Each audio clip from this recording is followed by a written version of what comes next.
કેમ છો મારા ભાઈઓ? તો આજે રવિવારની સરસ મજાની રજા હતી, તો આજે કપાસ વેણવા આવી ગયા છે. ખેતરમાં ઓટો મારવા આવ્યા હતા, તો થયું કે લાવ રૂ વેણ નાખીએ.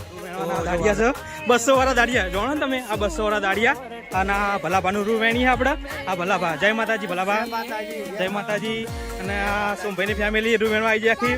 જય માતાજી મોન્ટુભાઈ. અને આ કાળીમાએ ચા બનાવ્યો સરસ મજાનો. ખેતરમાં ચા પીવો હોય તો તમારે આવવું પડશે ખેતરમાં.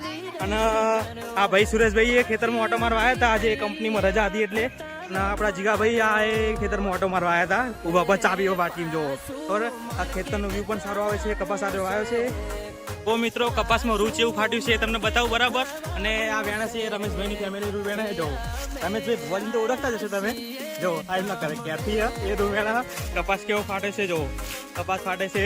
હા સંજયભાઈ રિક્ષાવાળા એમના ક્યારથી બરાબર. જો આ પેલી બાજુ બધી અલાકાની ફેમિલી આગળ સૌથી આગળ વેણા રૂ.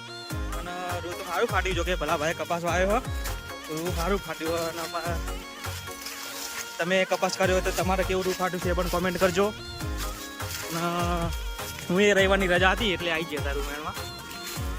જો આજે રૂ વેણમાં આવી ગયા હતા આપણે બરાબર. રવિવારની રજા હતી.